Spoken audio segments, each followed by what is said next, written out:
The self-realized soul can impart knowledge unto you because he has seen the truth. He's self-realized. He knows the truth. You can't give somebody the truth if you don't have it. You can't pass on what you don't have. And that's why so many people pass on nonsense, because they don't have the truth. Yeah. And if you're downstream receiving the nonsense, then what do you got? There's so much, nowadays about, that's fake news.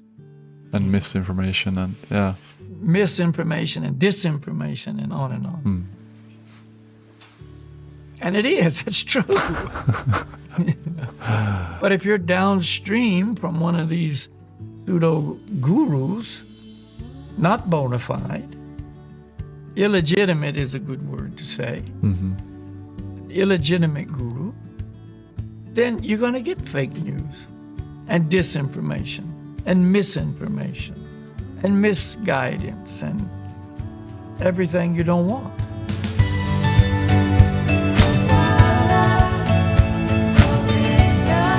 Hey there, this is Ruben and the Breaking Trail podcast. We are going to have a closer look at guru or spiritual teacher today. Quite perhaps a heavy topic, but a very, very important topic to help you navigate the big landscape of the teachers that are out there. And it's so essential to our life. So we hope that you will get inspired and have some more wisdom to bring with you in your choices forward in life. So we're going to start there.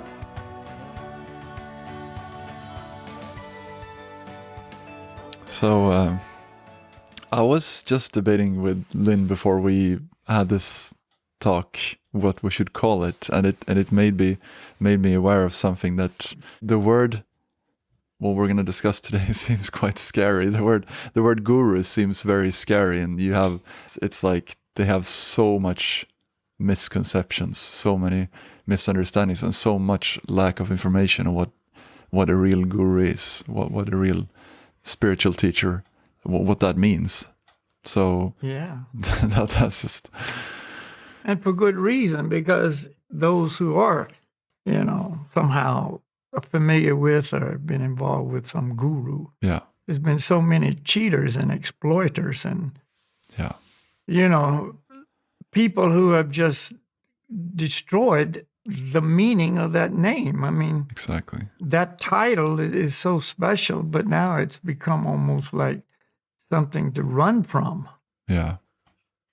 Because people who go under that title had proved to be absolute charlatans. Yeah. And so, it's a sad thing, but that's how it is, So either seen as a cult or, something from the devil. or whatever, depending on how you look at it. Or, I was involved and, I got exploited or cheated by or taken advantage of by my guru. Right. And that's just... I remember years ago when we had our yoga commune in Kauai, Hawaii. Mm-hmm. And one guy came there and he stayed with us for a while, some weeks. And I noticed he really liked to chant, and we were, of course, studying Bhagavad-Gita and so on.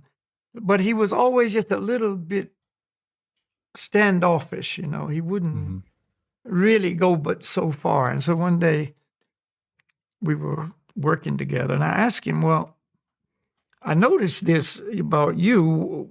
Can you comment on it? Uh-huh. And he said, well, I was involved with this group, and we had our guru, and I became his right-hand person. And, he just basically left it up to me to organize things and get things done and whatever. Mm-hmm. So he was very intimately involved with this guru. Yeah.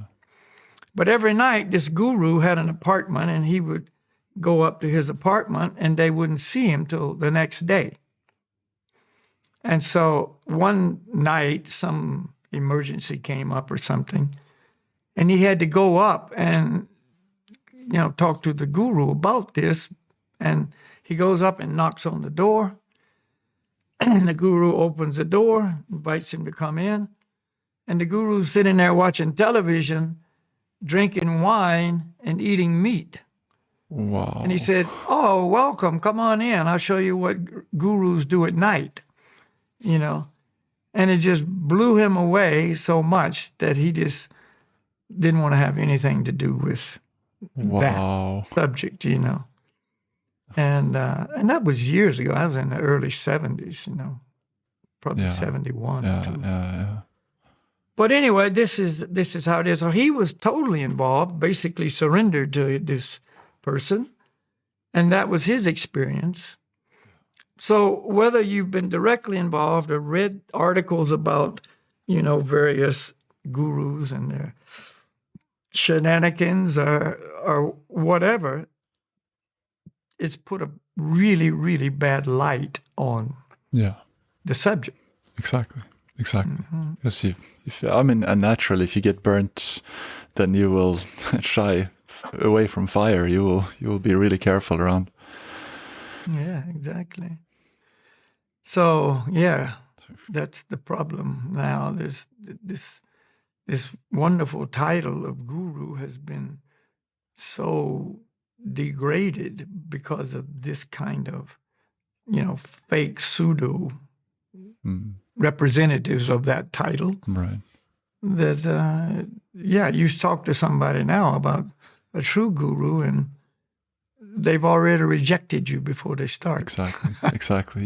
You've put into a category. You put into the. Yeah.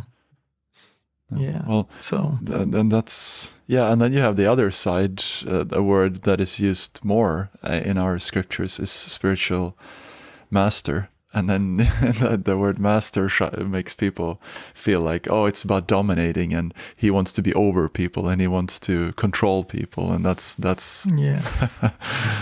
yeah. So you never.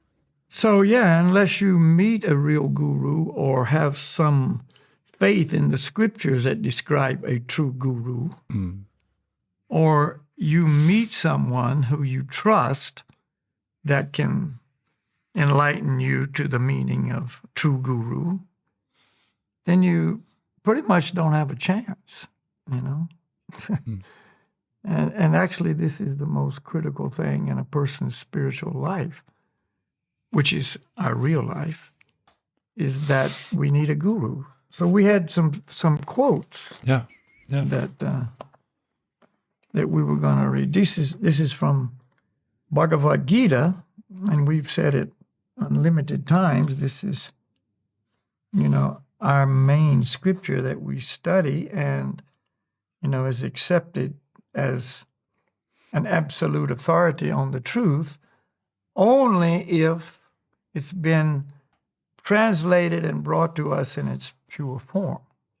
Because the Bhagavad-Gita has been changed unlimited times too, and translated in various different ways to suit the agenda of the translator, or, to present this truth in a way that is not true. Yeah. And so on. So again, we're dealing with all these adversities that appear, in the Kali Yuga, that make it very difficult for a person to really feel comfortable with the scriptures or the guru or, the truth in general and so on. Yeah, but hopefully that's what we're trying to do, and that's what we're wanting to do, to explain it, to take it down to your level, whoever's listening, and try to look at these things and give you an understanding and explain things in the proper light, so that it will hopefully ring true in your heart and it, Yeah, exactly. That's our purpose. Yeah. So we all ask you to give us an ear, try to stay neutral and see if you can comprehend that what we're presenting is on a different level. Yeah. So we'll read a quote from Bhagavad-Gita. And you can read it. This is from chapter 2, text number 7. Yeah. Now I am confused about my duty and have lost all composure because of weakness. In this condition, I am asking you to tell me clearly what is best for me. Now I am your disciple and a soul surrendered unto you. Please instruct me. And perhaps you can give some context for that before we read the purport. Well, number one, to make it clear, this is from Bhagavad-Gita, and the Bhagavad-Gita is a conversation between the Supreme Lord and his disciple Arjuna. Right. So the conversation is between Lord Krishna, who is the supreme person, and Arjuna, who was his dear friend and disciple. Right. And so there was this, very big decision that Arjuna had to make. And whether to engage in this battle at Kurukshetra, it's a long story. I won't try to go too far. Or his gut feeling was just don't get involved, walk away. Yeah. Now, Arjuna was a warrior, but not just another warrior. He was one of the greatest, and in some categories, the greatest warrior of all warriors, anywhere and everywhere. So this was his profession from birth. I mean, he was not new to this subject. He wasn't drafted, some kid that was drafted and didn't want to go. I mean, this was his life, But he always was involved in fighting for the righteous, the honorable causes. He wasn't just some, strong man going out and trying to show how great a warrior he was. No. I mean, his whole focus was to uphold the good in society. And that's why this was such a tough situation for him, because he really cared about the people. He didn't want to just cause harm, but he wanted the good. Yeah, and it's so involved. I don't want to. We don't want to go too far there. But in other words, he was confused. Right.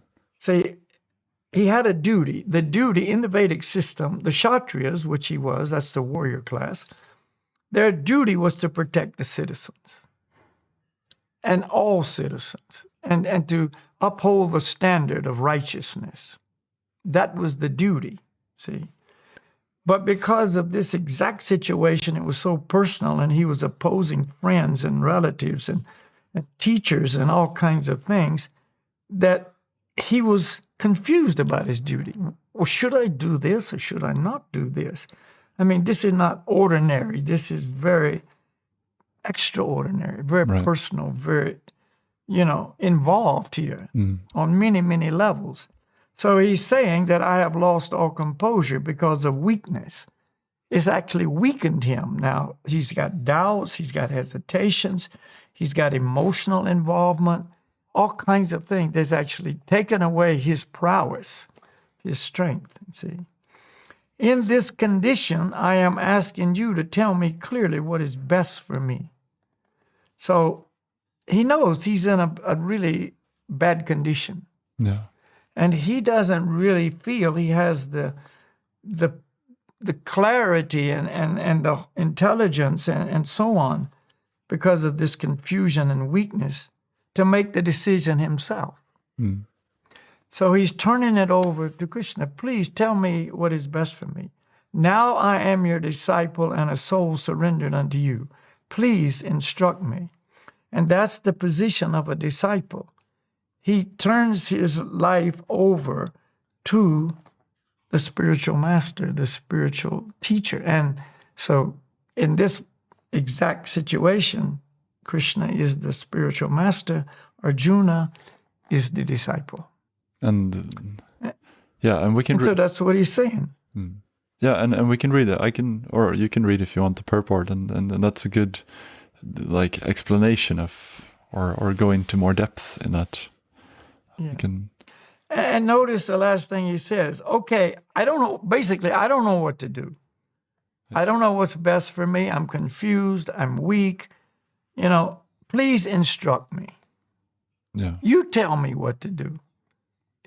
So that's the setting. And and Krishna, his spiritual master, doesn't just tell him, you should do this. No, he explains everything, and so that Arjuna, it will make sense to Arjuna. He gives him the knowledge so that he can, in the end of the Bhagavad-Gita, then make the choice himself, what he wants to do. Yeah, yeah. So that's all. So he starts, that second chapter is really where the instruction to Arjuna begins. And he's explaining, who he is and what his purpose in life is, et cetera, et cetera.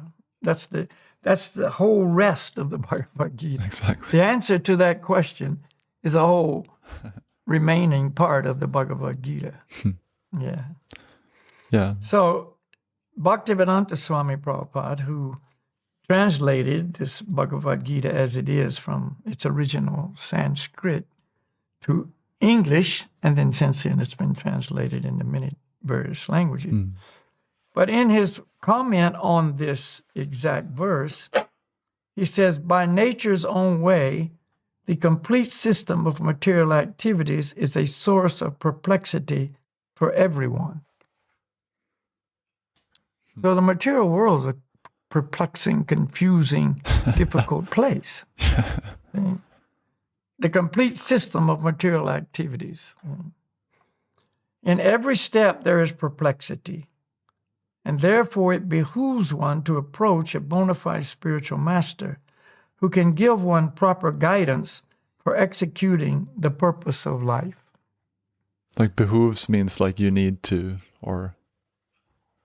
Yeah, it behooves you. It's good for you. It's recommended for you to do this, to approach a bona fide spiritual master who can give proper guidance for executing the purpose of life.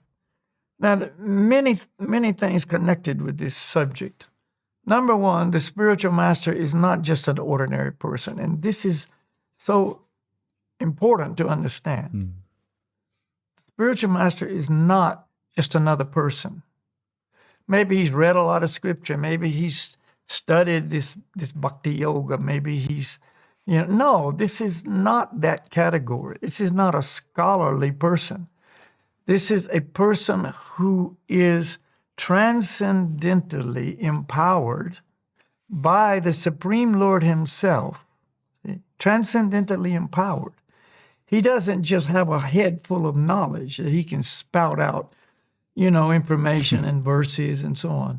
But he has this empowerment because of his surrender to and love for his spiritual master and ultimately the Supreme Lord. So this transcendental empowerment qualifies him to be in this position of guiding one in executing the purpose of life. So he is... And the purpose of life is spiritual purification, spiritual realization, and ultimately spiritual surrender and service to the Supreme Lord. So he doesn't see... That's the purpose of life. No. And he doesn't see himself as the Supreme Lord or wants to take that position, but instead he hooks up into the outlet, like you're hooking up into the electricity in the wall. Like he's just a medium for that knowledge and just passing it on. And that's, so again, coming back to the point that he doesn't enjoy and he doesn't want to be the center. That's not why he comes or why he's teaching, to be someone or to impress people. Yeah. That's the Lord's system, that you approach me through my devotee. The Lord has a system in place. So, his system is, don't come to me directly, but go through my representative. Just like a president or, a CEO of a big corporation, whatever. You can't just walk up to them and knock on the door and sit down and say, hey, man, what's going on? I say, I got this question. You go through the proper channels. You go through the secretary, or you go through, the minister of whatever it is. That's just the system. That's the system. So the Lord's system is like that. You approach me, you come to me through my representative. Just like the ambassador to a country. That's what his position is. You reach, the top level of our government through me who is the ambassador. And then he's connected with somebody else and whatever. So anyway, that's just to make it clear that there is a system that is in place, and we can't change the system. See, we just can't step up and say, oh, that's not the way I want to do it. I'm going to do it another way. So all Vedic literatures advise us to approach a bona fide spiritual master to get free from the perplexities of life, which happen without our desire. See, not just one scripture, but all Vedic literature gives this advice. And you'll never see this written where it doesn't say bona fide spiritual master. Yeah. That means a qualified, transcendental representative of the Supreme Lord. That's bona fide. Not just somebody who stands up and puts a guru label on himself and says, I'm guru, come to me. And that's something that we can come back to perhaps after this, to speak about what a bona fide guru and how you can know who is a bona fide guru. But yeah. Yeah. So just notice that word, bona fide. Yes. So you approach to get free from all the perplexities of life, you see, which come without our desire. They are like a forest fire that somehow blazes without being set by anyone. Similarly, the world situation is such that perplexities of life automatically appear without our wanting such confusion. No one wants fire, and yet it takes place, and we become perplexed.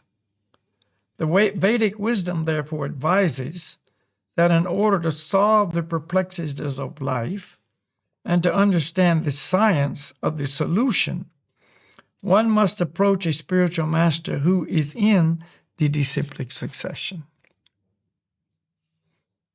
So that is a very clear explanation. Yeah. So who can deny that perplexities of life come basically automatically? Yeah. I mean, yeah. And we experience that all the time, every day. You know, we don't want this to happen. We don't want it to be like that, but it is. You know, and so we have to deal with it, but we need to have some help. See, this is one of the requirements. We have to understand, like Arjuna did. I'm weak. I'm perplexed. I'm confused. You know, what should I do? I don't know what to do. Yeah. This takes some humility to admit that I don't know what to do. See? Because normally we're quite arrogant. Oh, I don't need any help. Don't tell me what to do. I know what I'm doing. Yeah. You know. Or if we do come to a place where we see I need help, we don't go to a spiritual master. We go to some material, source, like a psychologist, a psychiatrist, whatever, or, some life coach or some guru who doesn't have the ability to help us at all. He doesn't even know himself what to do. So this is also, a qualification. One must come to that point like Arjuna did. And if he's sincere, then the Lord will guide him to his representative. Yeah. Yeah. But if we're not sincere, then we'll get, something far less than that. And that's how, unfortunately, it is, We must understand the science of the solution. And that's spiritual science. That's not material science. Like we, often hear from our spiritual master about the science of identity. Bhagavad-Gita in the 2nd chapter talks about the science of identity. And this is not something they derive from a laboratory. This is handed down truth. It says right here, one must approach a spiritual master who is in the disciplic succession. Now, what does disciplic succession mean? What is that? No, that's a good question. Yeah. No, you know the answer. Well, that you learn from someone who has learned from someone. It's not that that person is himself inventing it, but you're hooking up to, or they also call it parampara, the line of spiritual teachers which originates with the Supreme Person himself. That is just passing down this knowledge. Yeah, exactly. So it's called disciplic succession because it's a succession of the Master, the original being the Supreme Lord, speaks the truth to his disciple. In this case, it was Arjuna. Then the disciple receives it and becomes qualified master to pass it to his disciple, who receives it and becomes qualified to pass it to his disciple. And so it comes down master, disciple, et cetera, and it's intact right till today. This is not like something that happened thousands of years ago. No, right to the moment, this is current. Maybe I can read a purport on this from Bhagavad-Gita in text in chapter 4, text 42, because this is exactly about this. It explains this very, very clearly, where Bhaktivedanta Swami says, a bona-fide spiritual master is in the disciplic succession from time eternal, and he does not deviate at all from the instructions of the Supreme Lord, as they were imparted millions of years ago to the Sun God, from whom the instructions in Bhagavad-Gita have come down to the earthly kingdom. One should therefore follow the path of Bhagavad-Gita as it is expressed in the Gita itself, and beware of self-interested people after personal aggrandizement who deviate others from the actual path. So this makes it very clear. Yeah, very clear. And that's another, qualification of a bona fide spiritual master. We'll talk about that, you say, later, but they must be in this disciplic succession, and that's why it's emphasized in this purport. Yeah. So, that's just the transcendental system. And then in Bhagavad-Gita, chapter 4, text 34, there's this, we'll say, well-known quote about the spiritual master. Says, just try to learn the truth by approaching a spiritual master. Inquire from him submissively and render service unto him. The self-realized soul can impart knowledge unto you because he has seen the truth. So that's the Lord's instructions. How do you learn the truth? By approaching a spiritual master. Again, that reveals this is the system. This person has the truth. Approach this person to receive that truth. And he even clarifies how. Inquire from him submissively. This is also completely necessary. Submissive inquiry, submissive hearing. If we approach the source of this truth, the spiritual master, with arrogance, with challenging attitude, okay, what about this? What about that? Like we're challenging him to prove something or whatever, this won't work. This will not work. You will not receive that. Even if it's spoken, you will not understand it. See? So submissive hearing, submissive, inquiry is again paramount. You must have that attitude. And what else? Render service to him. Not just try to get something and do nothing. You serve the spiritual master. That establishes your sincerity, that establishes the relationship, that establishes the bond, so to speak, between, the student, disciple, and the spiritual master. See, you've taken the proper position. You're the master, I'm the student. You're the master, I'm the servant. Mm. You're the but you're the person filled with knowledge. I'm the person who's confused. I'm the person who's perplexed. See, that's proper. That's what Arjuna did. I am a soul surrendered unto you. But that position, that requirement is, I guess, what makes it scary. Because being in that position, you're very vulnerable, and you might feel that you're weak, and because you're realizing that you're not in full control. You don't know everything, but you actually you need help. You are. That's true, and that's why very few people are really qualified to approach a spiritual master. Right. See. But it requires time, doesn't it? You can't. It's hard to be submissive in the very beginning because you don't trust the person. You don't know if this is a true representative or. Definitely, it takes time. Just like the first time you meet somebody. Yeah. You don't just give your life to that person. If you do, you're foolish.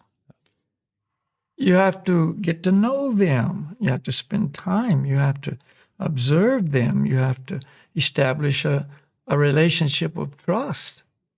And as that evolves, then your ability and willingness to serve them, to surrender to them, to let them help you to take care of your life increases. Yeah. So we're not saying this is an overnight cheap thing. Yeah. And that's so important to understand. That's why our philosophy is not a conversion philosophy, where we want everybody to just convert and come up and bow down and declare your allegiance. That is exactly the opposite. See? Our philosophy is, no, you have your doubts, you have your, skepticism, you observe, you make sure that what you're doing is what you should be doing, etc. And that's very, very important. So that's why it's stated by the Lord himself, inquire from him submissively and render service unto him. The self-realized soul can impart knowledge unto you because he has seen the truth. He's self-realized. He knows the truth. You can't give somebody the truth if you don't have it. You can't pass on what you don't have. And that's why so many people pass on nonsense, because they don't have the truth. Yeah. And if you're downstream receiving the nonsense, then what do you got? There's so much, nowadays about, that's fake news. And misinformation and, misinformation and disinformation and on and on. And it is, it's true. But if you're downstream from one of these pseudo-gurus, not bona fide, illegitimate is a good word to say, an illegitimate guru, then you're going to get fake news and disinformation and misinformation and misguidance and everything you don't want. I guess it's time then to really look at that closer. Like, how do we know then if I'm the, how do you know that a person is bona fide, and how do you tell the difference? Because you have, of course, a lot of sheep in wolves' clothing, or maybe more wolves in sheep clothing. Yeah, that's the more of that. Not sheeps and wolf clothing. They usually don't dress up like wolves. Maybe not. Oh, I feel it. Yeah, no, that's right. But Yes. yeah, it's commonplace.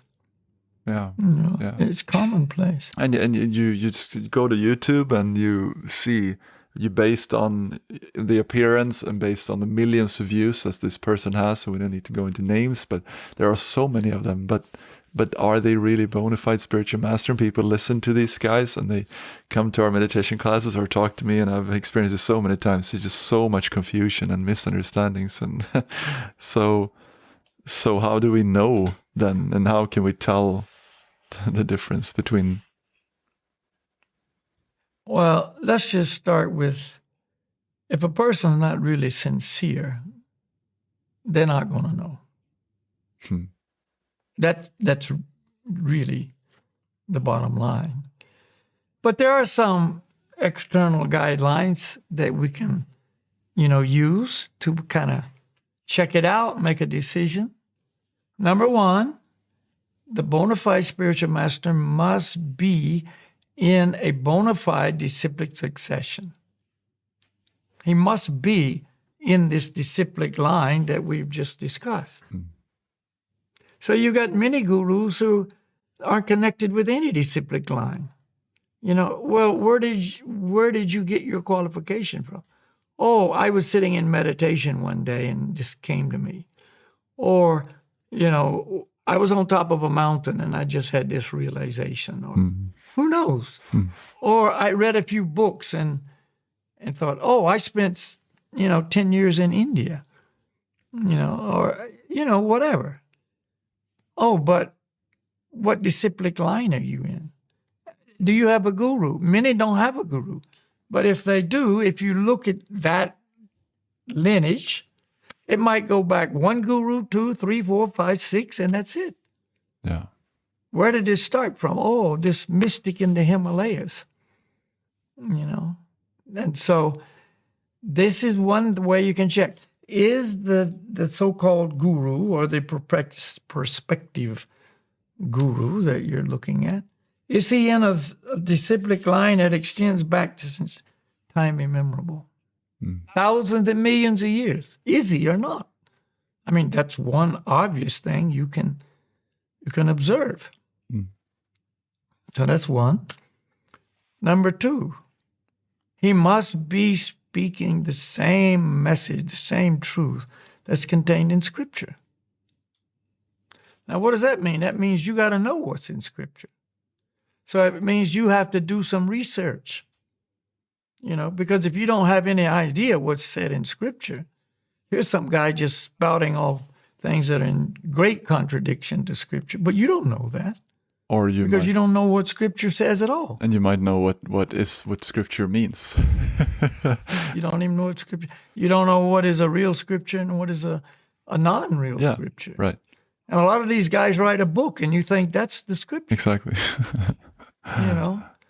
Oh, they write this book and that book and another book, and that's what you've read, and so, oh, well, that's what he's saying. Yeah.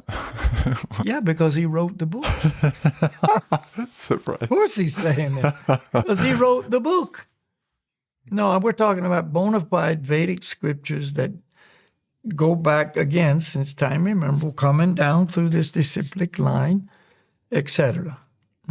So that means you got to do some homework. It's not for the lazy. It's not for someone who just wants to take on a position. Oh, I got a guru. Yeah, my guru. And where is maybe his picture of him on a button on your shirt, or, declare your membership to his organization. Join the team. Yeah.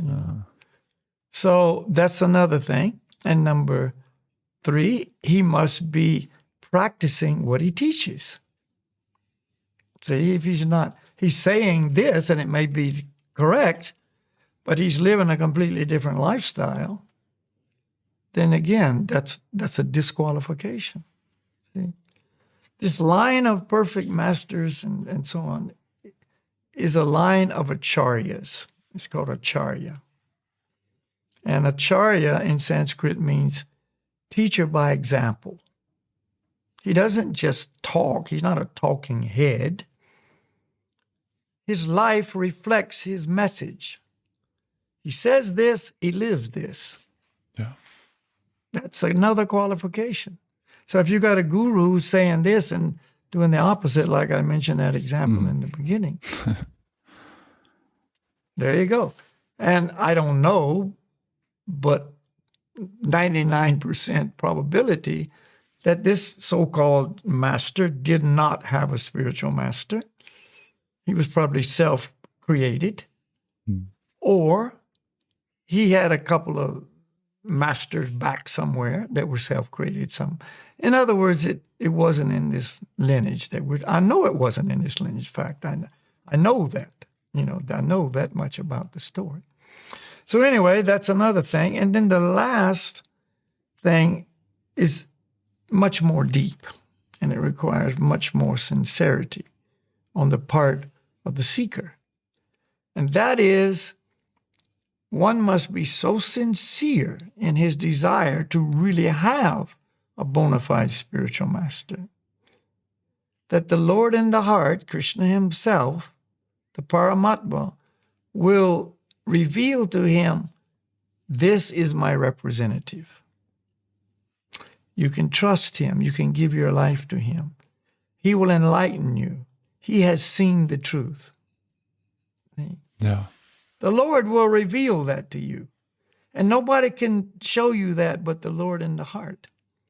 Or if you're nonsense and you don't want a real spiritual master, you just want a charlatan, you want to be cheated or whatever, then the Lord knows that as well. And so he'll give you what you want. You want a charlatan? Here's one. Here's another one. Here's another one.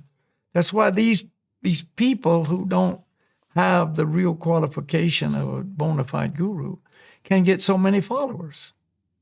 I mean, they have the most followers. Because there are so many people that don't want to really know the truth, you mean? Yeah, they want to be cheated. It's a Vedic statement. There's always the cheaters and those who want to be cheated, and they always find each other. Wow.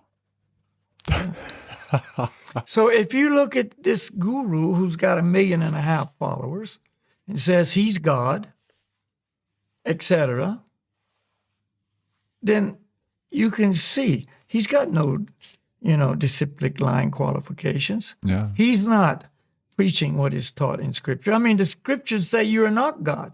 There is no jiva soul that is the Supreme Lord. There's only one Supreme Lord.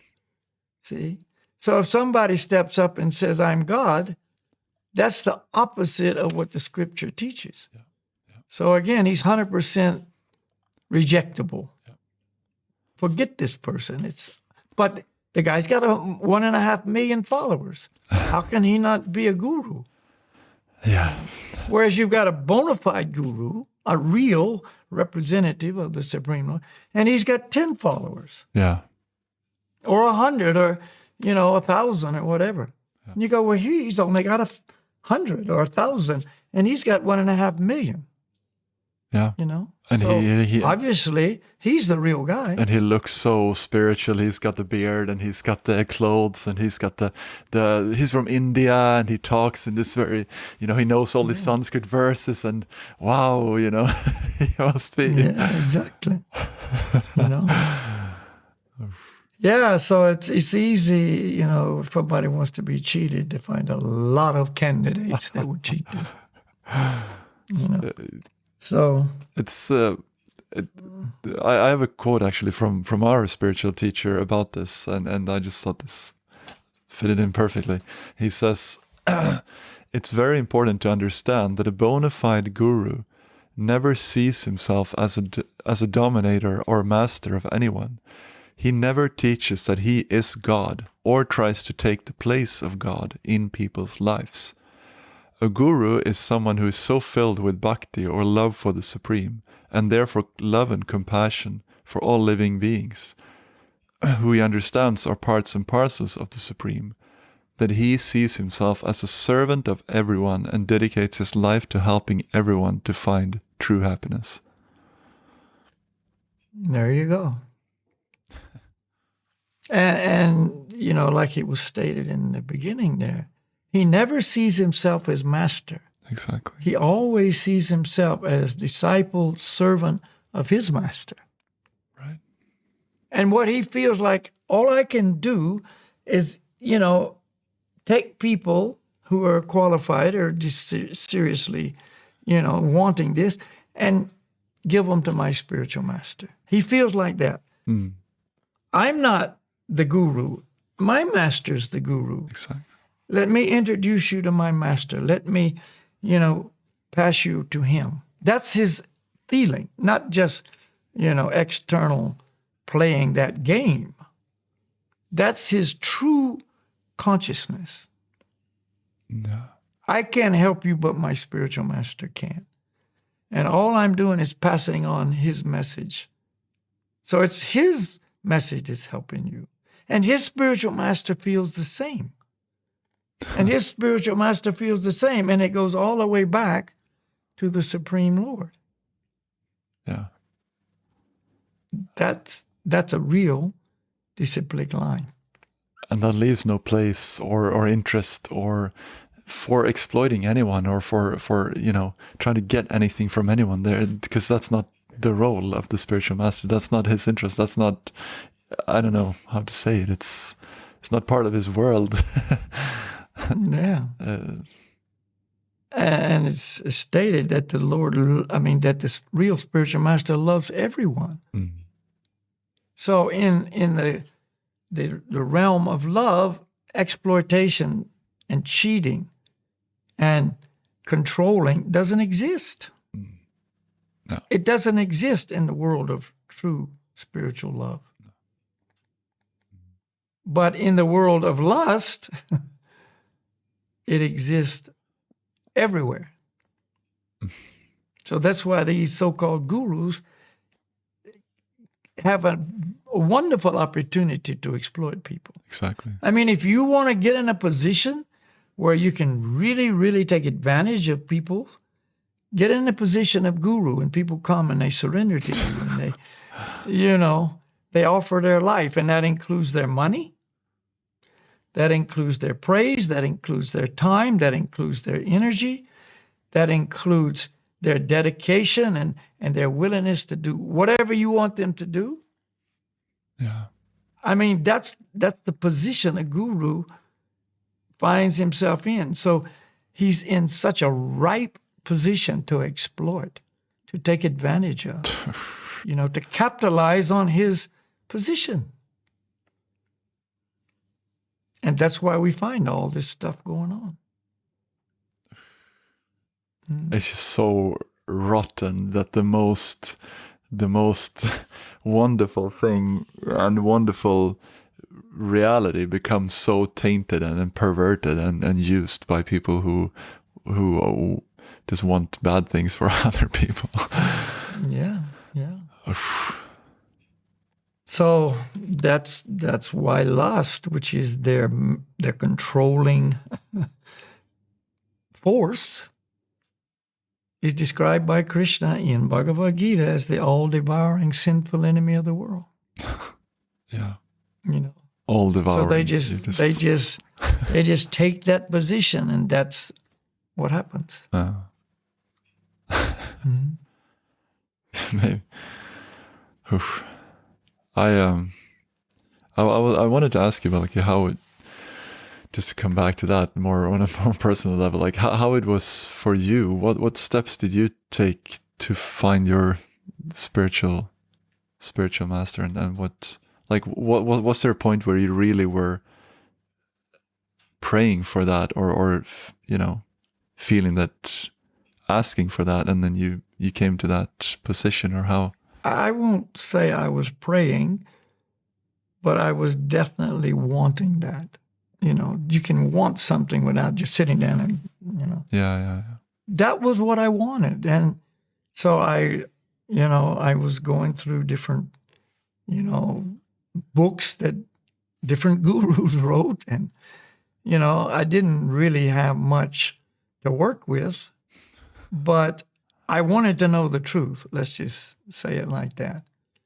And so I accepted some things as truth and some teachers as purveyors of the truth, you know, at that time in my development. And, you know, it at least kept the fire burning, you know, and I was thinking, wow, this is great. And I was getting some rewards, some momentum, some experiences that were very, very deep, you know.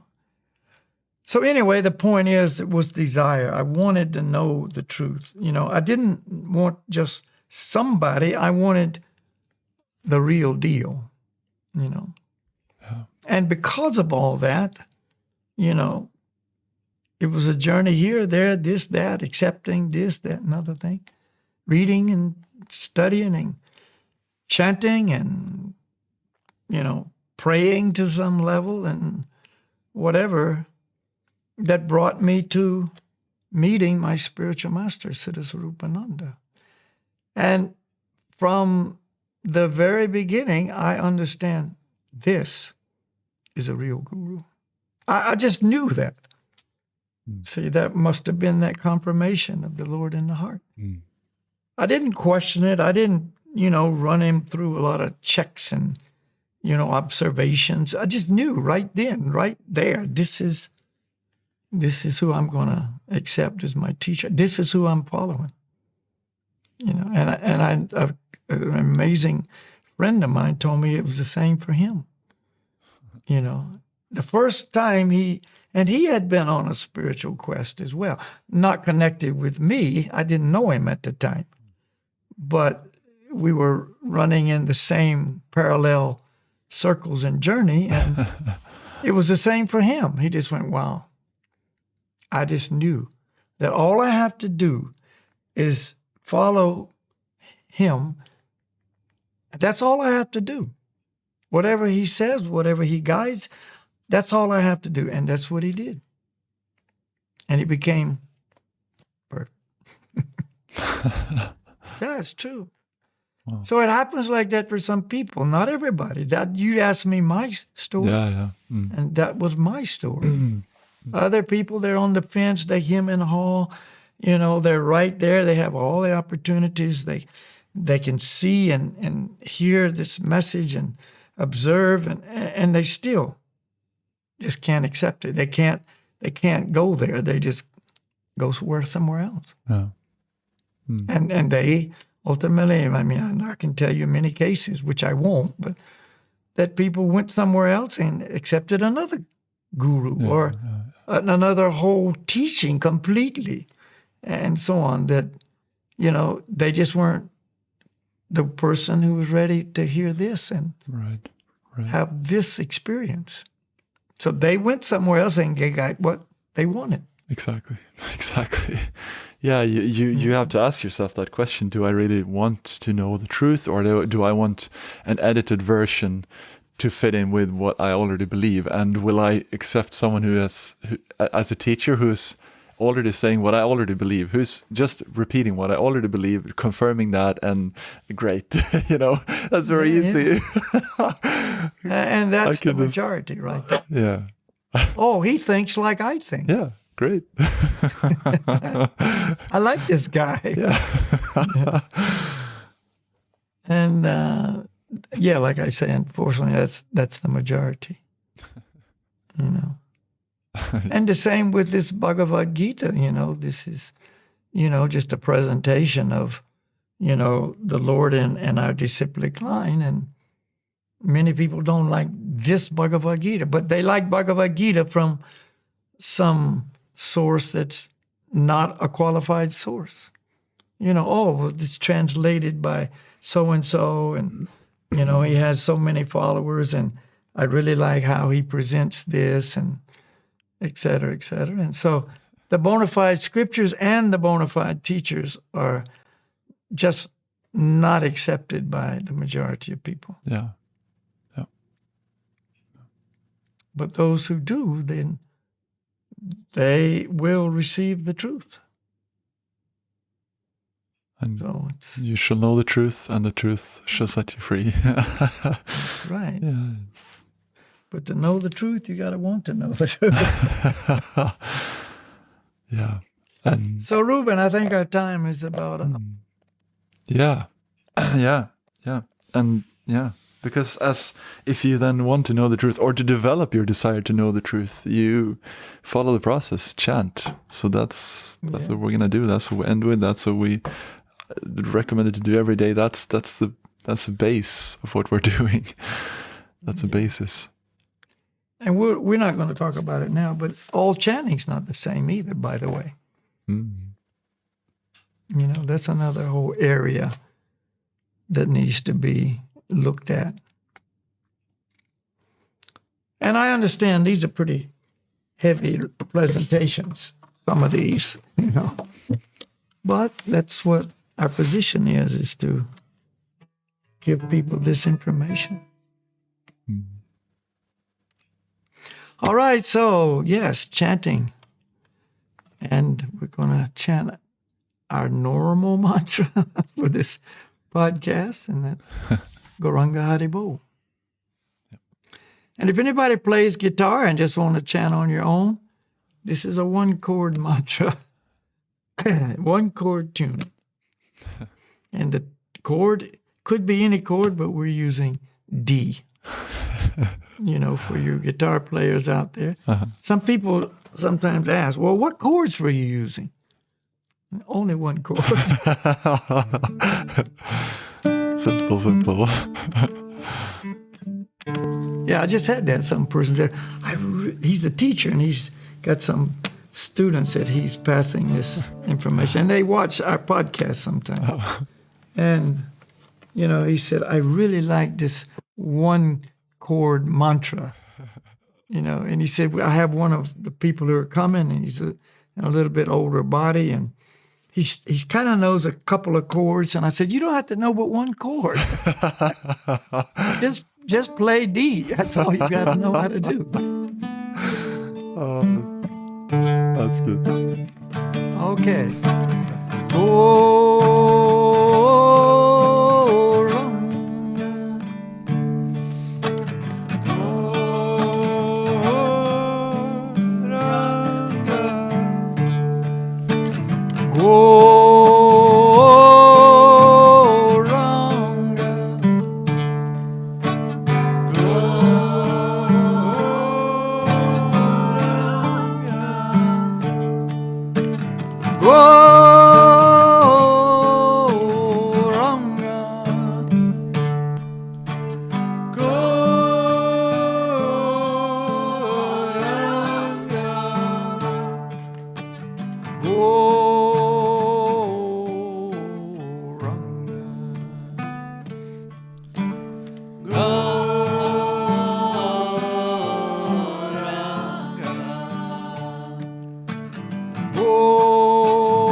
Haribo, Goranga, Goranga, Rebo.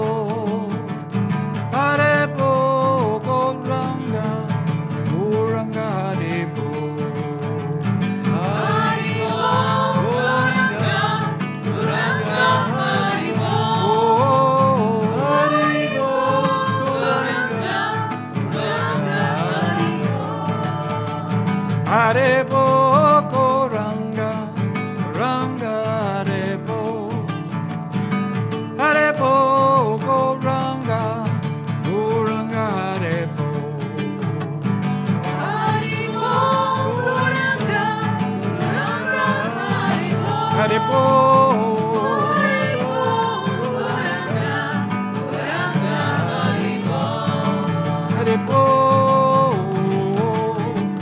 Haribo, Goranga, Rebo. Harebo.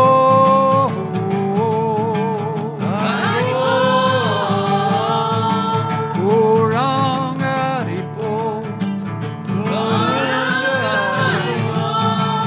Goranga, Rebo. Goranga, Rebo.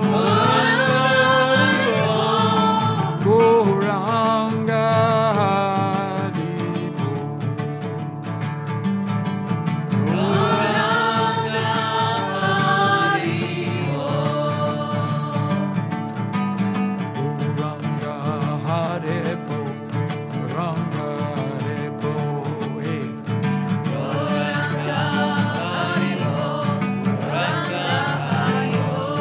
Goranga, Rebo. Goranga,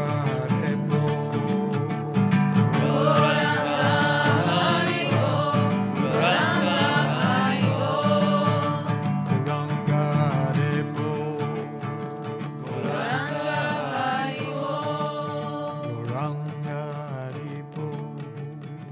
Goranga, Rebo. Haribo. Haribo. Sankirtan, congregational chanting. Always. That's the best. Yeah, thank you, Balakhilya. That's Thank you. Amazing. And another thing about Sankirtan, where does it come from? Disciplic succession. Right. Who recommended Right. it? The Supreme Lord himself. Right. And like I say, we'll have some discussion in the future about how all mantras are not the same. Great. I'm looking forward to Yeah. that one. Yeah. So, And, just remember, anyone who's have tuned into this. There's, and this is, I don't know if we read this part, but this is in the purport of one of the verses that we read, that both blind following and absurd inquiries are condemned. One should not only hear submissively from the spiritual master, but one must also get a clear understanding from him. So, yeah, if something was not clear today, something that you're wondering about, something that is, please let us know, and we're more than happy to give you the answers you need to, for a proper understanding. So, because like you said, Balakhilya, this might be a tough one for people, or a deep topic. I don't know. So, and next time, whenever, bring up that concept again about blind following. That's very important. There's so much to cover in a short amount of time. But yeah, let's just touch that later on too. blind following and chanting of mantras. Yeah, I got it. Yeah. Okay. Okay, good. Thanks. All right. So thank you all very much for joining. And of course, we thank you, Ruben. We thank our Chintamani team, Lava, for his work. Yeah, thanks. And yeah, we'll see everybody next time. And thank you, Balakhilya. And Yeah. everyone listening. Share the link. If you like what we're doing, let somebody else come in and like it too. Yeah, please. Yeah, do that. Yeah. Right. All right, Ruben, Haribo to your family, all the associates there. Yeah. Yeah. Haribo. Namaste, everybody. Haribo.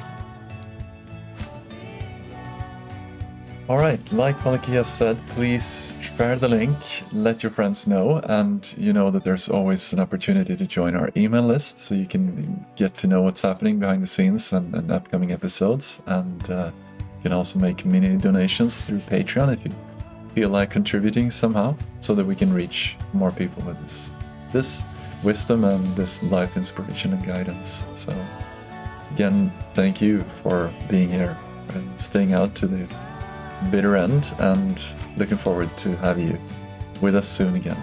And until then, remember to stay true to yourself and dare to break trade.